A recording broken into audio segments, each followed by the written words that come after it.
감사합니다. 안녕하세요. 박수만 쳐주고 인사는 안 하시고, 안녕하세요.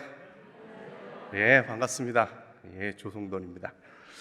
제가 어디 가면 농담 한마디씩 하고 시작합니다. 재밌는 얘기 하나를 해보도록 하겠습니다. 옛날에 어느 목사님이 유년부 애들은 어떻게 예배를 드리는지 너무 궁금하신 거예요. 그래서 나이가 지극하신 원로 목사님께서 전도사님을 불렀어요. 그래서 초등학교 1, 2, 3학년 애들한테 담당하는 전도사님한테 주일 어른 예배 와서 설교를 하라고, 내가 그 시간에 내려가서 유년부 설교를 하겠다고. 그러고 내려갔어요. 머리가 희끗희끗하신 할아버지 목사님이 와가지고 초등학교 1, 2, 3학년 설교를 했어요. 어떻게 됐을까요? 예상한 대로 난리가 났어요. 우리 목사들 전문 용어로 뭐라고 그러냐면 죽을 썼어요. 수습이 안 돼. 그래가지고 빨리 끝내버리고서는 그래도 내가 여기까지 왔는데 이럴 수 있나 싶어가지고, 전도사님은 못하는 목사님의 한 방이 있죠. 뭐예요? 축도. 전도사는 못하잖아요. 이제는 그리고 이제 축도로 이제 마무리를 딱 하는데, 축도하는 걸 처음 본 거예요. 애들이 맨 앞에 개구장이 두 놈이 앉아 있다가 한 놈이 옆에 있는 놈 옆구를 쿡 찌르면서, 야, 목사님 기도하는데 왜 손 들고 기도하니? 이렇게 물어봤어요. 그랬더니 옆에 있는 놈이, 야, 설교를 저렇게 못했는데 하나님한테 혼나는 거야.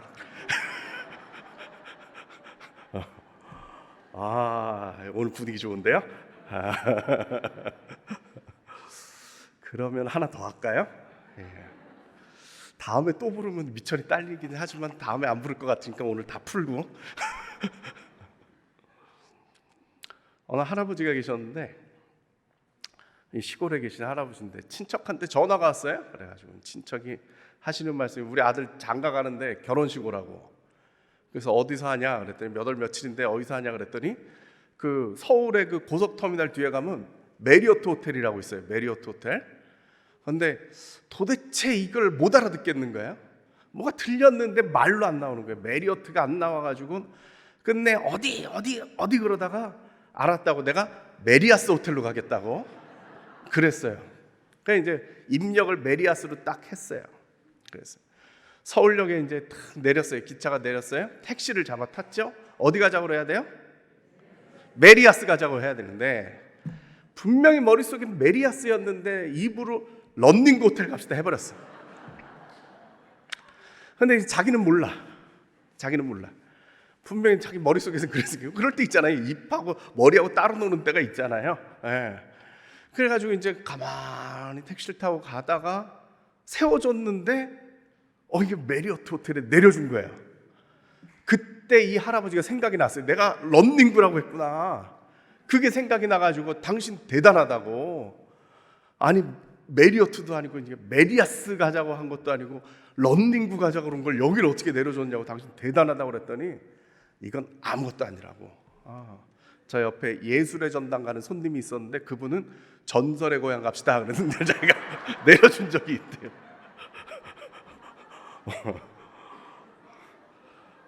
반응이 좋아서 계속 하고 싶네.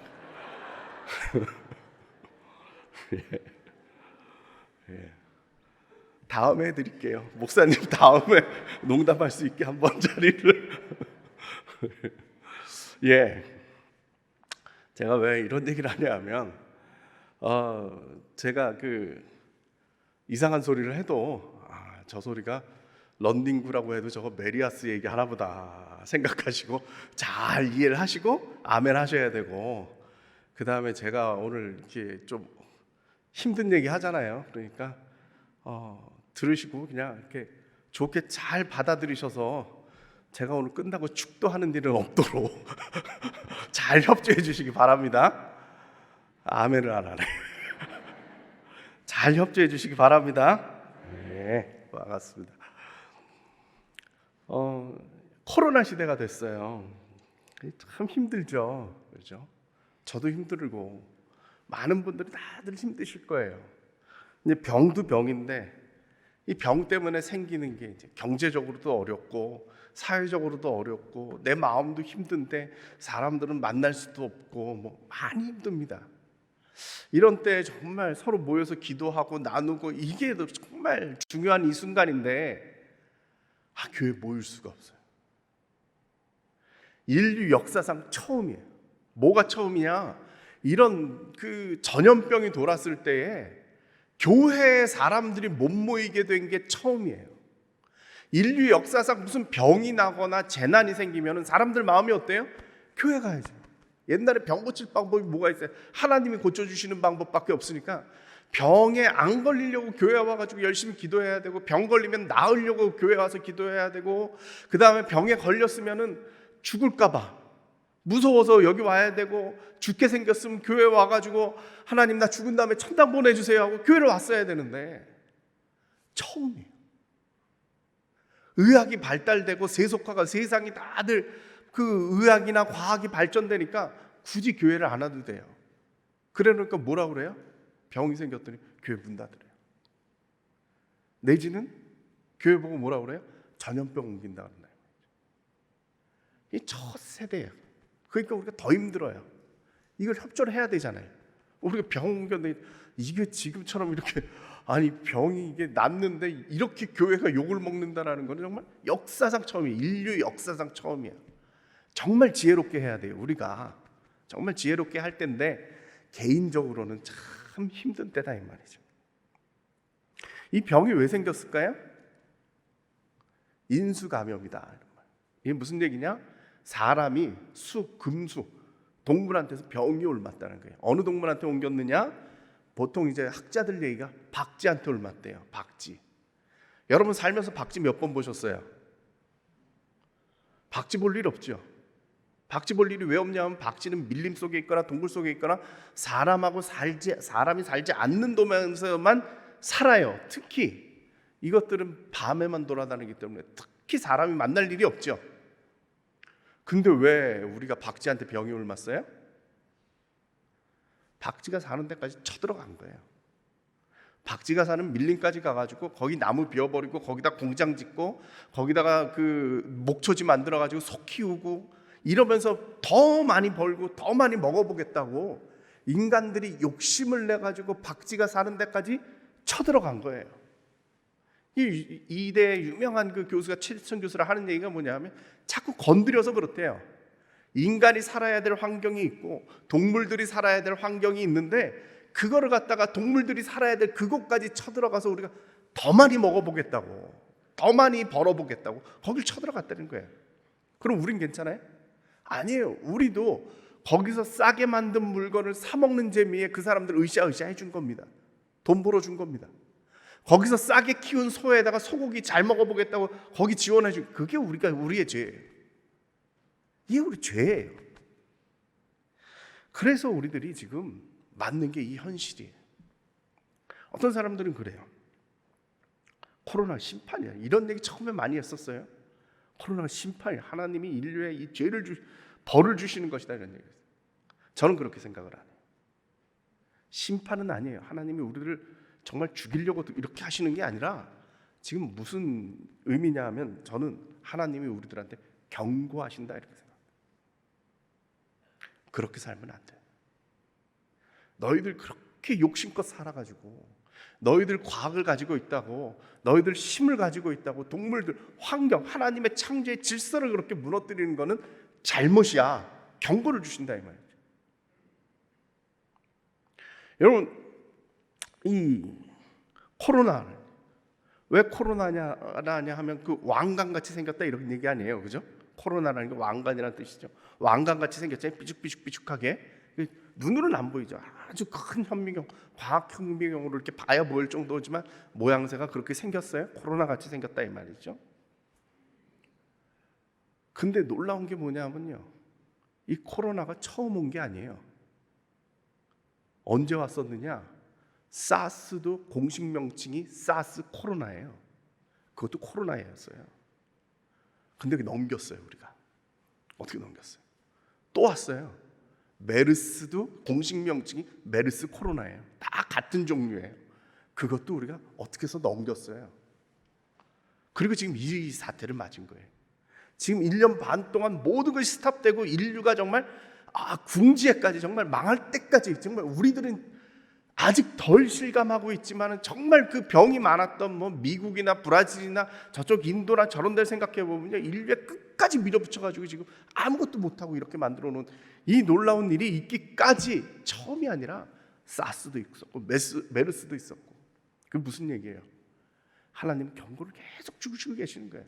이 정도 경고를 주면 니네가 돌아서겠지, 이 정도 경고를 주면 너희가 돌아서겠지. 지금 어떻게 보면 마지막이에요. 이제 돌아서야죠. 돌아서야 돼요. 이렇게 계속 살면 또 다른, 이거보다도 더 무서운 병이, 또 이 환경이 깨진 결과를 우리들이 또 함께 된다는 거예요. 돌이켜야 돼요. 돌이켜야 돼요. 하나님은 지금 그걸 요구하시는 거죠. 너희들이 인간의 욕심을 가지고 쌓았던 그 바벨탑을 무너뜨리지 않고서는, 그 바벨탑을 포기하지 않고서는 너희들은 끝에 가서 결국 심판을 맞을 거라는 거예요. 저희 집사람이 한 8년 전에 암을 알았어요. 암을 알았어요. 충격이죠. 충격이에요. 고생을 그렇게 많이 했습니다. 8주간 항암을 치료를 했으니까요. 항암 주사를 매주 가서 1박 2일로 맞고 월요일부터 금요일까지 방사능을 쐬고 사람이 아주 녹초가 됐죠.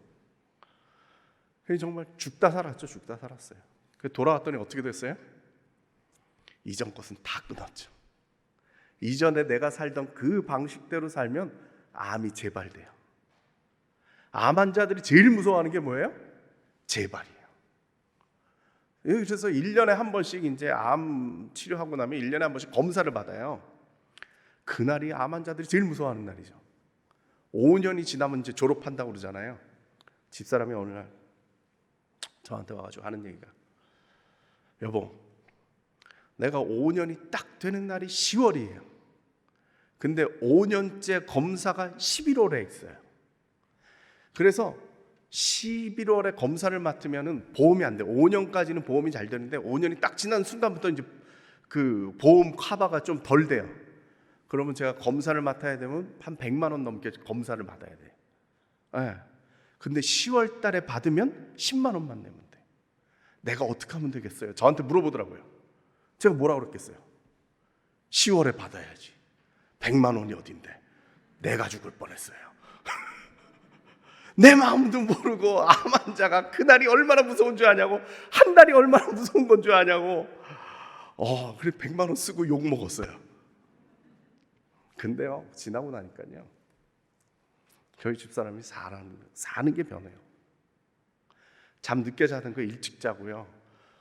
맨날 집에 붙어 있던 사람이 그래도 운동한다고 산책 돌아다니고요. 음식도 좋은 걸로만 먹어요. 그냥 그 유기농으로만 좋은 걸로 먹어요.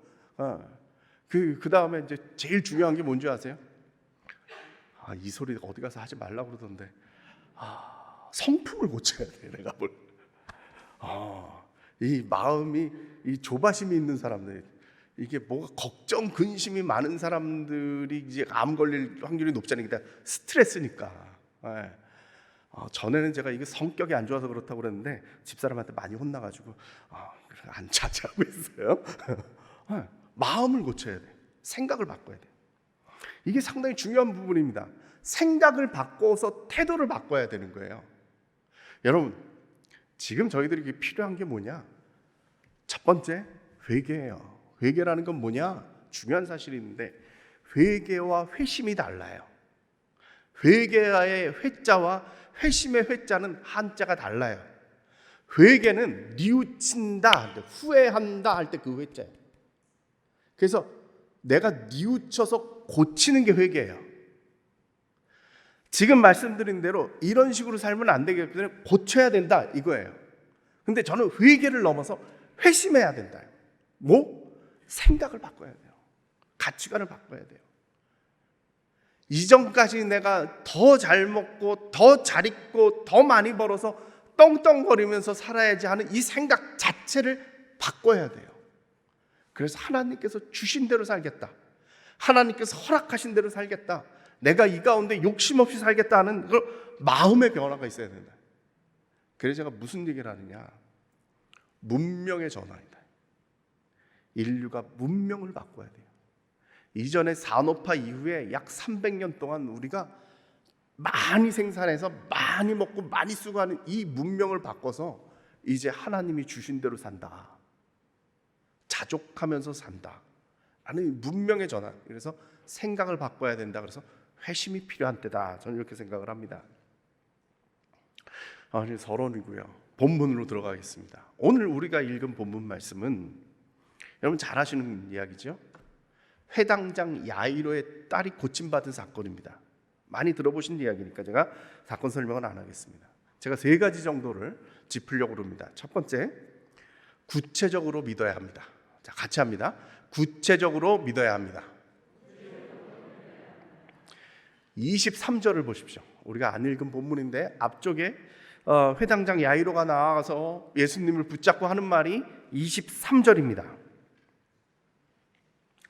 내 어린 딸이 죽게 되었사오니 오셔서 그 위에 손을 얹으사 그로 구원을 받아 살게 하소서. 아멘. 회당장 야이로의 기도입니다. 예수님을 딱 붙잡고 간청을 하는 한 문장입니다. 지금 이 사람 직책이 뭐라고요? 회당장. 회당장이 예수 믿었다는 얘기 들어보신 적 있으십니까? 없습니다. 사도행전에 딱 한 군데가 나옵니다. 근데 그 사람은 고린도에 있는 회당장입니다. 이스라엘 안에 있는 회당장 치고 예수님한테 와서 예수 믿겠다 한 사람이 하나도 없습니다. 딱 야이로 하나입니다. 회당장은 직책이 있는 사람입니다. 이 사람이 어떻게 새로운 신흥 종교, 지금으로 치면은 우리식으로 하면 이단일 수도 있는 사람, 유대인들의 입장에서는 이단인 그 예수님이 나타났을 때 거기 가가지고 머리 숙이고 기도받을 사람이 누가 있겠어요? 근데 야이로는 지금 이유가 있어요. 무슨 이유가 있어요? 내 딸이 죽게 생겼어요. 내 어린 딸이 죽게 되었사오니. 이 절박한 심정을 가지고 지금 주님께 나옵니다. 근데 자기의 입장이 있잖아요. 그러니까 아마 제가 생각할 때는요, 야이로가 이 현장에 나타날 때까지 수많은 고민을 했을 거예요. 내가 체면도 있고 자존심도 있고 사람들 눈도 있는데 저기 가서 예수님한테 어떻게 해야 될까? 예수님한테 거절당하면 이 체면은 또 어떻게 하나 싶으니까 예수님한테 나오기 전에 말씀을 뭐라고 할까? 한 문장으로 끝장을 낸 겁니다. 그래서 예수님께 나와서 그래요. 내 어린 딸이 죽게 되었사오니. 이제 현 상황은 이거예요. 주님, 내 어린 딸이 죽게 되었사오니. 한 문장으로 딱 끝내고 그 다음에 뭘 해주십시오 하는 문장이 나오는데요. 간단한 것 같지만 기도가 4개입니다. 첫 번째, 오셔서 그 위에 손을 얹으사 내 딸로 구원을 얻게 하사 살게 하소서. 핵심은 뭐예요? 살게 해주세요. 내 딸을 병에서 낫게 해주세요. 요 한마디를 하는 건데 그냥 그렇게 회당장이니까 아는 거예요. 어떻게 해야 되는지를 아는 거예요. 그래서 예수님한테 부탁을 하는데, 간구를 하는데 뭐라고 그러냐면 오셔서 그냥 기도하지 말고 그 위에 손을 얹어가지고 안수를 해가지고 병 사는 것도 중요하지만 구원을 일단 받게 하셔서 그 다음에 살게 해주세요. 얼마나 고민했길래 이게 나왔겠어요. 제가 여러분들에게 간구하는 일이 뭐냐? 구체적이어야 돼. 지금 이 상황 속에서 코로나예요, 주님 힘들어요, 살게 해주세요, 이 기도로 안 돼요. 구체적으로 적으세요. 내 눈에 보이게 적어 놓으세요. 나의 기도는 무엇인지, 우리 아들 어떻게 해야 되고, 우리 아들 정말 이 순간 이거 어떻게 버텨야 되는가 구체적으로 적고, 내 몸은 어떻게 지켜주시고 구체적으로 적으세요. 그 주님이 그걸 아시죠. 내 마음이 얼마나 간절한가를 아시죠. 그리고 내 소원이 무엇인가를 내가 명확히 알아요. 그러한 순간순간에 주님께서 응답하시리라고 믿습니다. 그리고 이때가 지났을 때 여러분들이 그 기도 제목을 보고 주님이 이루신 그 기적 속에서 아멘 하는 날이 오리라고 믿습니다. 2번째입니다. 제가 설교할 말이 많은데 농담을 너무 길게 해서 빠르게 말을 하고 있습니다. 혹시 못 알아듣겠으면 나중에 가셔서 옆 사람에게 물어보십시오. 뭐라고 그랬었나? 자, 2번째 다시 한번 합니다. 두려워하지 말고 믿어야 합니다. 안 맞았어요. 다시 하겠습니다. 두려워 말고 믿어야 합니다. 자, 예수님께서 응답하셨어요. 그래, 집에 가자. 길을 떠났어요. 그랬는데 회당장 집에서 사람들이 쫓아왔어요. 그리고선 얘기를 하는데 뭐라 그러냐? 당신 딸이 이미 죽었습니다. 이 선생님, 이 예수님을 굳이 괴롭힐 필요가 뭐가 있겠습니까? 상황은 끝났습니다. 누가 쫓아왔냐? 이 회당장 집에서 온 사람입니다. 아마 회당장의 종이거나 회당장의 친척이거나 걱정돼서 모였던 그 지인들 중에 한 명이겠죠. 몇 사람이겠죠. 그 사람들이 쫓아와서 예수님한테 말해요. 이미 죽었습니다. 굳이 모시고 갈 필요도 없습니다. 꼭 나쁜 소리는 가까운 사람이 전해줘요. 모르는 사람이 전해주는 거 아니에요. 나를 괴롭힐 마음, 나를 무너뜨릴 그 한마디는요, 꼭 아는 사람이 전해줘요. 이 소리를 들었을 때 회당장이 어땠을까요? 다리가 풀렸겠죠. 덜썩 주저앉았을지 모르겠어요. 내 딸이 죽었구나. 내 딸이 죽었구나. 아무것도 필요가 없죠. 아무것도 필요가 없죠. 자식 죽은 거보다 더 큰 일이 뭐가 있어요? 모든 힘이 빠져서 무너졌을 줄 몰라요. 그때 예수님이요, 회당장을 붙잡아요. 성경에는 안 나왔지만 제가 볼 때는요, 예수님이 주저앉은 회당장 멱살을 잡았을 것 같아요. 그리고 눈을 똑바로 쳐다보면서 아마 예수님께서 그러셨어요. 두려워하지 말고 믿기만 하라. 그 한마디에 무너질 필요가 뭐가 있어? 두려워하지 마. 두려워하지 말고 믿기만 하라. 아마 이 예수님께서 지금 이 야이로의 멱살을 붙잡고 자기 눈을 똑바로 쳐다보면서 들으라고, 다른 사람이 아니라 바로 그 야이로에게 그 눈을 마주치면서 두려워 말고 믿기만 하라.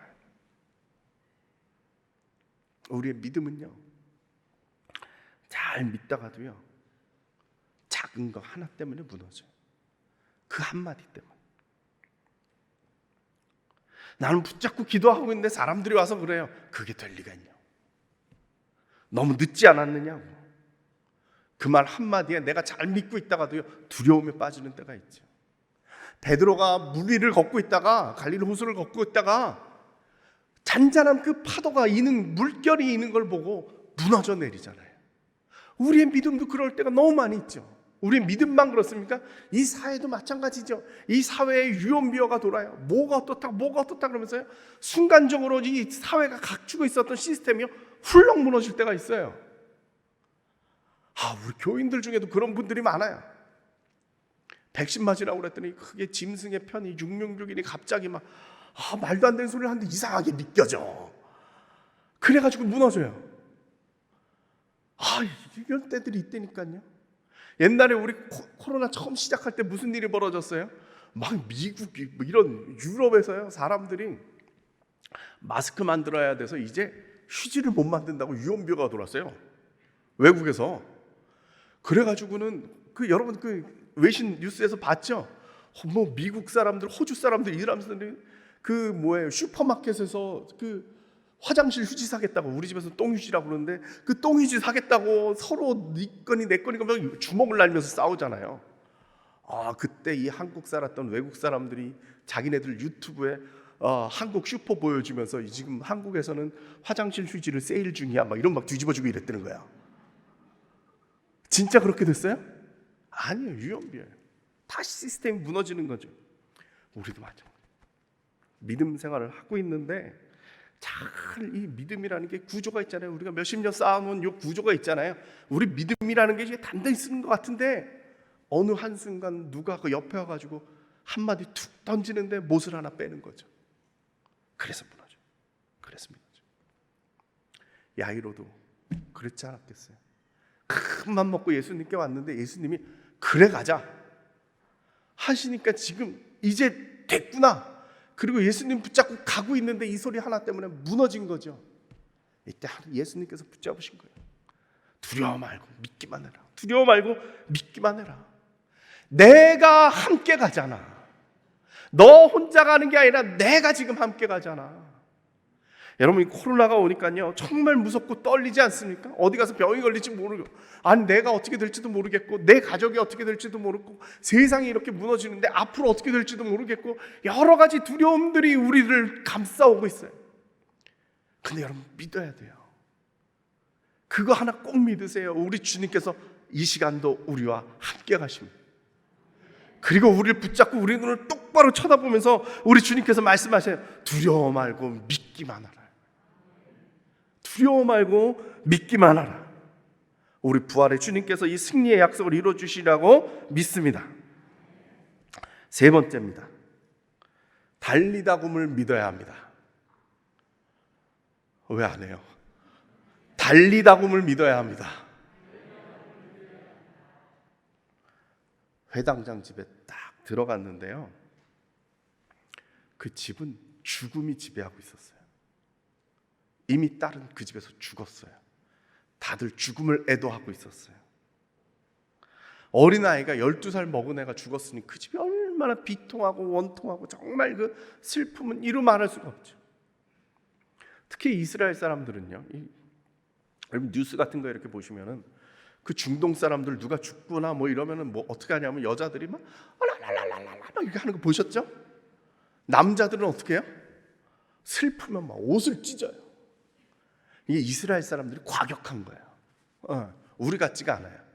그러니까 예수님께서 그 가운데 들어가셨더니 이런 난리가 없는 거죠. 이런 난리가 없어요.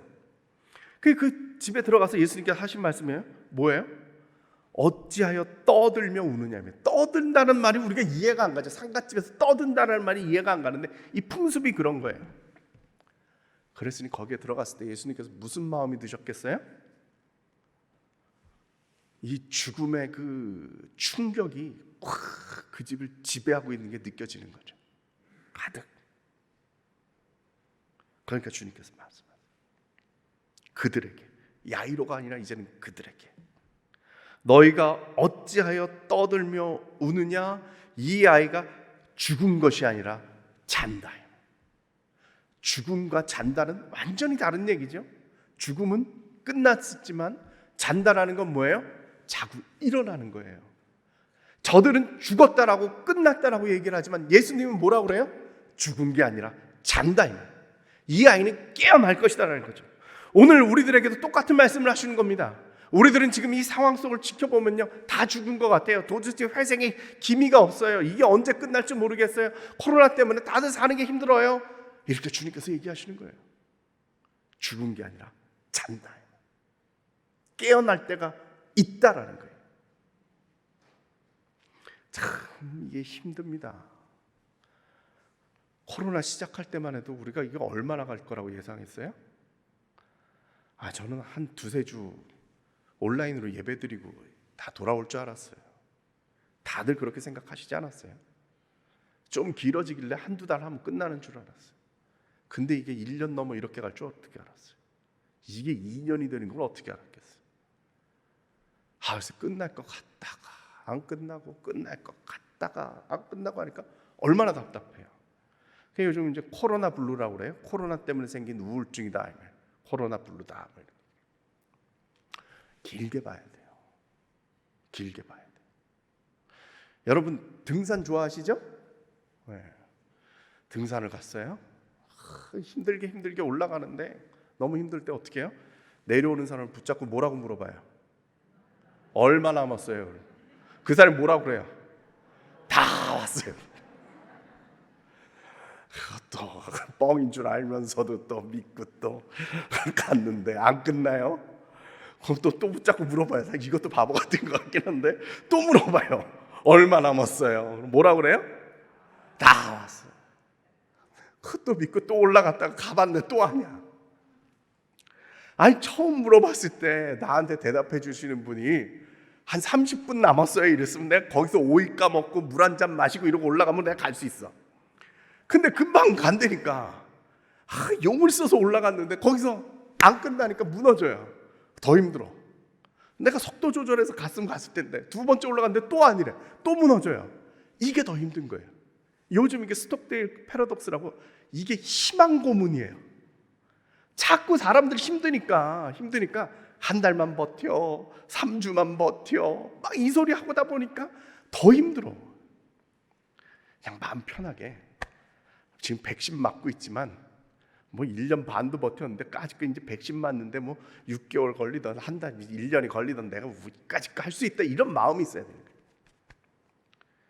지나겠죠. 하나님이 끝을 보시겠어요? 지나겠죠.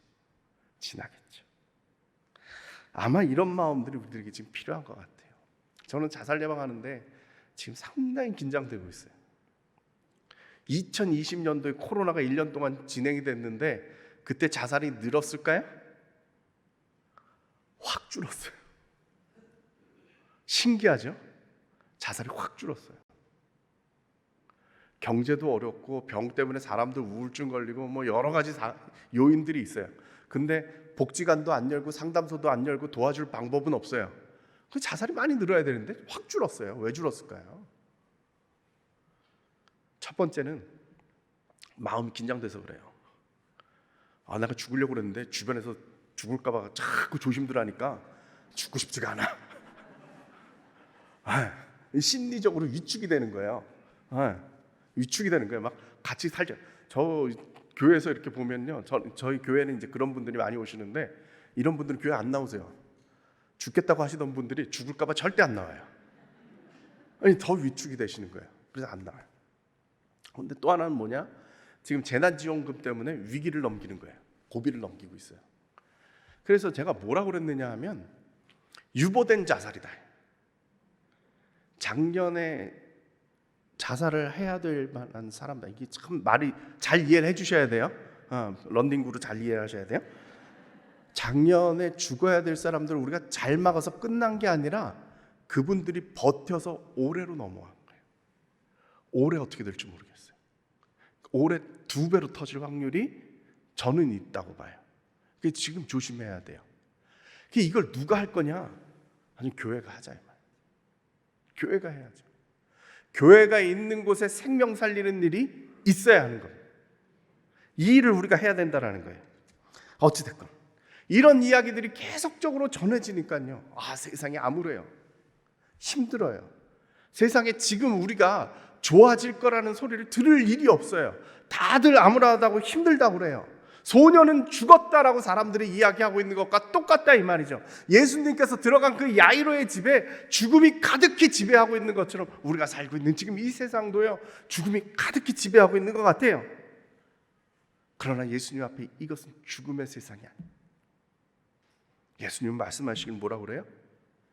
죽은 게 아니라 잔다. 이 끝은 사람에게 있는 게 아니라 우리 주님께 있는 줄로 믿습니다.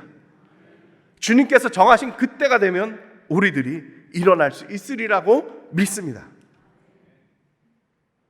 그런데 참 예수님께서요, 또 반전을 일으켜요. 이 죽음이 지배하는 이 집에 들어가서 죽었다라고 하는 이 소녀의 손을 붙잡고 주님께서 말씀하세요. 달리다굼이라. 소녀야 일어나라. 죽음에 눌린 이 소녀를 향해서 예수님께서 지금 생명을 선포하셨어요. 이 외침은 이 소녀에게 뿐만이 아니라 그 집에서 죽음에 지배당하고 있었던 그 집에 있는 모든 사람들을 향해서, 그 집을 향해서 우리 주님께서 외쳐주시는 생명의 선포예요. 달리다굼. 소녀야 일어나라. 오늘 이 땅을 죽음이 지배하고 있다면, 이 대한민국이 정말 이 죽음에 눌려 있다면, 오늘 우리는 이 말씀 붙잡고 이 땅을 향해서 선포해야 합니다. 우리 주님께서 그 소녀를 향하여 달리다굼 소녀야 일어나라 라고 이야기하신 것처럼 우리가 이 세상을 향하여 대한민국아 일어나라, 성도나 일어나라, 이 말씀을 선포할 때 이 생명의 놀라운 역사가 일어날 줄로 믿습니다. 오늘 우리들은 이 말씀 붙잡아야 돼요. 다들 힘들다고 그러고 다들 소망 없다고 하지만 예수 믿는 우리들은 이 희망을 놓친 적이 없습니다. 우리 주님이 죽음 가운데서 부활하신 것처럼 이 소녀가 죽음 가운데서 죽음이 아니라 잔다라고 선포하신 이 주님 말씀 붙잡고 달리다굼 소녀야 일어나라 할 때 일어난 것처럼 우리가 이 세상 가운데서 일어나리라고 믿습니다. 그리고 이 소망을 가지고 이 대한민국과 이 세계를 이겨나가 구원할 수 있기를 간절히 축원합니다. 기도하시겠습니다.